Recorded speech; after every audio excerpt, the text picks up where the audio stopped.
Bangla television এবং সিনেমার অতীব জনপ্রিয় অভিনেতা টোটা রায়চৌধুরী। বড় পর্দা যেমন তেমন ছোট পর্দাতেও তার জুড়ি মেলা ভার। অভিনেতা হিসেবে দর্শকের মন জয় করেছেন তিনি। শেষবার বাংলা টেলিভিশনে তাকে দেখা যায় রোহিত সেনের চরিত্রে।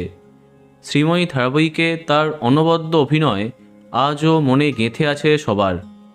তবে শুধুমাত্র অভিনেতা হিসেবে নয়, একজন ফিটনেস ইনফ্লুয়েন্সার হিসেবেও বেশ খ্যাতি আছে তার। তার বয়সের বাকি তারকাদের থেকে তিনি অনেকটাই বেশি ফিট, কিন্তু বেশ কদিন পর্দার দুনিয়া থেকে দূরে ছিলেন অভিনেতা। এর মধ্যে নিজের একই হাল করে বসলেন। শনিবার সাত সকালে সামাজিক মাধ্যমে সামনে এলো তার এই ছবি, যেখানে পছন্দের তারকাকে এমন অবস্থায় দেখে রীতিমতো আঁতকে ওঠেন সবাই। একই হাল করেছেন নিজের। চোখে মুখে ক্লান্তি, মাথায় একটিও চুল নেই। নর্মালি এমন ছবি দেখে সবার মনেই প্রশ্ন আসবে, তাহলে কি অসুস্থ অভিনেতা? তারপর আরও এক ছবি সামনে আসে, যেখানে চিরাচরিত টোটা রায়চৌধুরীকে দেখে আশ্বস্ত হন সকলে।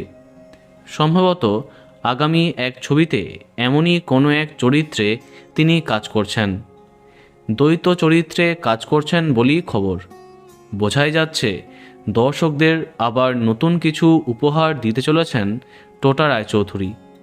তো বন্ধুরা, কে কে এক্সাইটেড কমেন্টে জানাতে পারো।